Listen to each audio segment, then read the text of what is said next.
the Catholic Church have a 120 persons 2,000 years ago. That society is founded by Christ.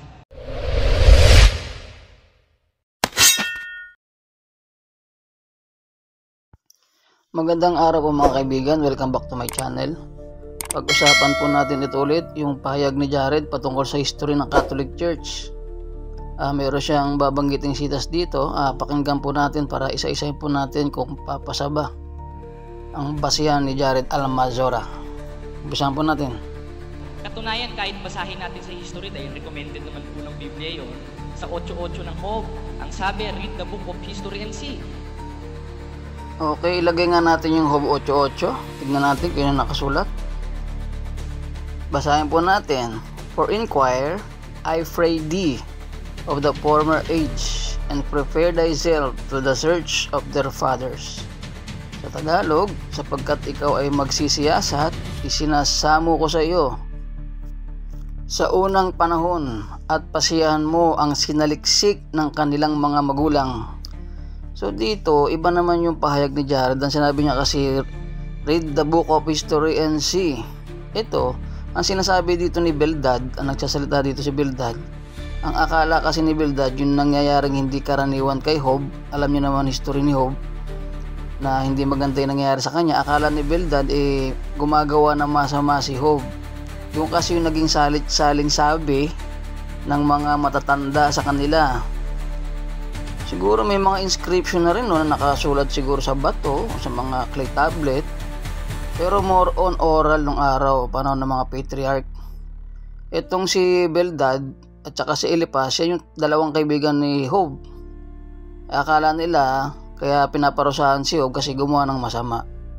So yan po sinasabi ni Jared, yung sinasite niyang Job 8.8, hindi po salita ng Diyos yan.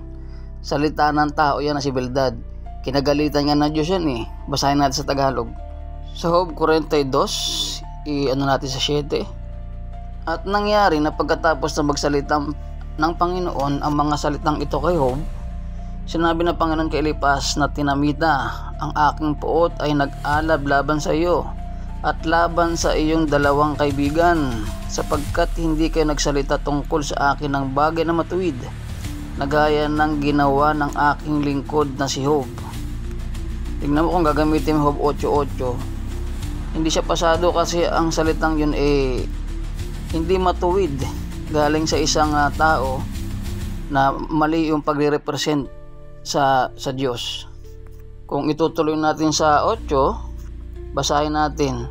Kaya't magsikuha kayo sa inyo ngayon ng 7 guyang baka at 7 lalaking tupa, at magsiroon kayo sa aking lingkod na kay Job, at ihandog ninyo sa ganang inyo na pinakahandog na susunugin, at idadalangin kayo ng aking lingkod na si Job, sapagkat siya'y aking tatanggapin. Baka kayo'y aking gawa ng ayon sa inyong kamangmangan, sapagkat hindi kayo nagsipagsalita tungkol sa akin ng bagay na matuwid, na gaya ng aking lingkod na si Job. So kasama ni Eliphaz si Bildad at yung isang kaibigan niya, hindi matuwid, kamangmangan yung sinabi ni Bildad doon sa Job 8.8. Ngayon, para gamitin mo yan, palabasin mo na dapat balikan yung history. Sinasabi niya kanina, read the book of history and see. Mali yung paggamit ng talata. Pangloloko na yan sa kapwa Katoliko ni Jared. Gagamit ka ng sitas para lang palitawin yung sinasabi mo biblical. So mali, doon pa lang huli mo na yung panloloko ng batang ito. So ituloy natin yung sinasabi niya. At makikita natin sa lahat ng Book of History, also in Broiler Encyclopedia Volume 8. Ulitin nga natin, hindi ko na-gets. Broiler ba? Broiler? Slow mo nga natin. Lahat ng Book of History, also in Broiler Encyclopedia Volume 8. In Broiler Encyclopedia Volume 8. So broiler nga, no? Broiler Encyclopedia Volume 8. So nag-check ako sa Google, walang ganyan eh. Favorite pa naman ni Jared kumuha ng basihan sa Google. Nakalagay dyan, no? There is no specific Broiler Encyclopedia Volume 8 in the search results. Paki-comment nga po, ano ba yung sinabi niya encyclopedia? Broiler, di ba pato kayo sa manok? Broiler. So ituloy natin itong huling bahagi. At makikita natin sa lahat ng Book of History, also in Broiler Encyclopedia Volume 8, the Catholic Church have a 120 persons 2,000 years ago that society is founded by Christ. Ito yung mahirap yung gusto mong papaniwalain yung tao pero yung sinasabi mo wala na sa hulog, walang basihan. Mantakin mo sa lahat daw ng Book of History mababasa at kahit daw sa Broiler Encyclopedia Volume 8. Alam nyo kung meron mang magandang balikan na history, wala namang iba kundi ang Biblia eh. Diyan naman lahat ng gagaling dapat ng impormasyon ay ipapaniwala mo sa tao. Hindi kung saan saang history. Wala namang ibang dapat na pagbasihan talagang tao kundi ang Biblia dahil yan ang utos sa Isaias 34:16. Inyong saliksikin sa aklat ng Panginoon at inyong basahin. Kahit isa sa mga ito ay hindi magkukulang, walang mangangailangan ng kanyang kasama sapagkat iniutos ng aking bibig at pinisan sila ng kanyang espiritu. Itong mga depensor katoliko na to, sa katigasan nila ng bungo, nababasa na letra por letra, kahit isa sa mga ito ay hindi magkukulang, walang mangangailangan ng kanyang kasama. Wala talagang dapat isama dito na kung ano-anong mga history na sinasabi ng mga ito. Yung the 120 person ay yun daw yung Catholic founded by Jesus Christ 2,000 years ago. So balikan nga natin yung sinasabi ni Jared na 120 person. So ito yung nasa Gawa 1:15. At ng mga araw na ito ay nagtindig si Pedro sa gitna ng mga kapatid at nagsabi, at nangagkatipon ang karamihang mga tao na may 120. So ito yung bagong mangyari ng Pentecostes. Bumaba yung espiritu tapos minaanib na may 3,000. Ngayon, kontra yung sinasabi ni Jared sa Broiler Encyclopedia Volume 8. The Catholic have 120 members that was founded by Jesus Christ 2,000 years ago.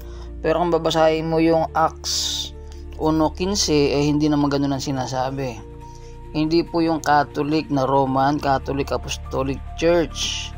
Napakalayo po dahil yung po ay mga member po yun sa Iglesia ng Diyos. Kung babasahin nyo na sa Acts 20:28 yung Iglesia po ng Diyos yun. Hindi po Iglesia Katolika Apostolika Romana. Ngayon kung babalikan natin yung sinabi ni Jared sa Job 8:8, read the Book of History and see. Hindi po ganun yung sinasabi doon. Ang nagsasalita po doon ay tao. Hindi po yung salita ng Diyos. At kalaunan niya nanapot nga yung Diyos doon kay Elipas tsaka kay Bildad. Tinawag na kamangmangan ng Diyos yung ginawa nila. Tapos sinabi niya pag galing sa may Broiler Encyclopedia Volume 8, yung 120 person, Catholic daw yun. Malabo pong Catholic yun dahil ang nakasulat sa Biblia ay Iglesia ng Diyos, hindi po Iglesia Katolika Apostolika Romana. Ngayon kung babalikan naman natin yung historiko ng Iglesia Katolika, ginagamit din nila si Ignatius of Antioch. Sinulat po yun ni Ignatius kung babalikan natin ang history na ginagamit nila. Sinulat niya yun 110 kung doon nagkakamali, basta early 2nd century. Iba po yung Catholic na sinasabi ni Ignatius kaysa sa Roman Catholic Apostolic Church.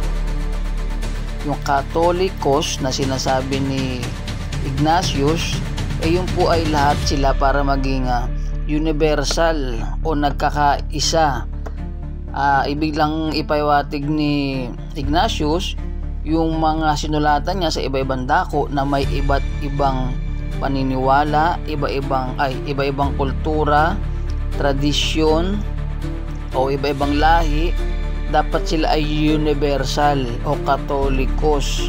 Ibig lang sabihin lahat sila dapat nagkakaisa kahit nasa iba-ibang lugar sila na may iba-ibang tradisyon at kultura. Hindi po ibig sabihin ni Ignatius yung katoliko dun yung katulad ng katoliko ngayon. Dahil yung sulat ni Ignatius, kung hihimayin nyo yan, more on orthodoxy. Mas pumapabor siya dun sa paniniwala ng Orthodox kaysa sa Roman Catholic Apostolic Church ngayon.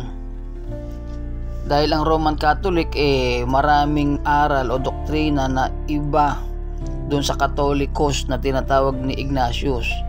Unang-una si Ignatius walang sinabi na may papa sa Roma nung sumusulat siya, dahil wala naman silang kinikilalang papa noong early 1st and 2nd century. Wala rin sinabi si Ignatius na si Pedro ay unang papa, kasi nga wala namang papa nung unang siglo. Laging katwiran nito ng mga CFD, ang Iglesia Katolika Apostolika Romana daw ang galing pa sa panahon ng mga apostol. Nako, hindi po. Kahit suyurin nyo o balikan nyo yung history ng Iglesia Katolika, ang layo, sobrang layo. Kahit dun sa sulat ni Ignatius, kaya nga po yan na nahiwalay yan, Roma Katoliko na yan. Hiwalay na yan doon sa original Catholic na sinasabi ni Ignatius. Kaya nagkaroon ng schism noong 1054. Itiniwalag sila ng Patriarch ng Constantinople. Yun nga po yung Orthodox ngayon. Bakit mas lumaganap ang Roman Catholic Apostolic Church? Nasa imperyo kasi sila ng Roma. Alam niyo naman, ang impluwensya dala-dala niya mga yan nung panahon na yun, sobrang lakas ng Imperyo Roma. Parang sa atin dito sa Pilipinas, nung makarating dito si Magellan, dala-dala nila yung Biblia at paniniwalang Katoliko. Kahit napatay si Magellan, yung pumalit sa kanya, ganun din ang dala-dala. O kung makapangyarihan sila, yung dala-dala nilang relihiyon ang nanaig. Kaya itong mga Katoliko, itong mga CFD na to, lagi nila sinasabi yung ibang sekta, karamihan naman sinasabi ng mga Katoliko ay mga sulpot. Pero kung babalikan natin yung hilig nyo na history, ang pioneer sa lahat ng sulpot ay ang Iglesia Katolika Apostolika Romana. Yan po talagang pioneer na sulpot among Catholics. Kaya siguro mga Katoliko, mas maganda magbasa kayo ng Biblia, kasi pakinggan nyo yung sinasabi ng pari na to. Wala naman tayo mga Katoliko, di tayo nagdadala ng Biblia Di po ba, Bumibili tayo ng Biblia pero hindi natin binabasa. Di po ba, Dinidisplay. Yung ibang kinakasal, mayroon pang Biblia ganyan. Po? Yun lang. Hanggang doon na lang yun. Binasa ba? Hindi. Di po ba, Hindi tayo nagbabasa. Totoo naman po yan. Pare na ho nagsasabi niyan based sa kanya observation. Pero ganoon pa man, hindi naman sinasabi namin masama magbasa ng history, bumalik sa history. Pero kung usapang pananampalataya, wala tayo ibang dapat pagbasihan, pagkunan ng paniniwala, kundi ang Biblia. Bawal nga humigit sa nakasulat, 1 Corinto 4:6. So, yun lamang po. Sana mag-isip-isip kayo mga Katoliko. Mas mabuti magbasa kaysa makinig sa mga kwento na walang basihan tulad ni Jared. Makabudo lang, pinapaganda yung salita. Akala mo galing sa Biblia, pero kung titignan mo, wala. Bagsak.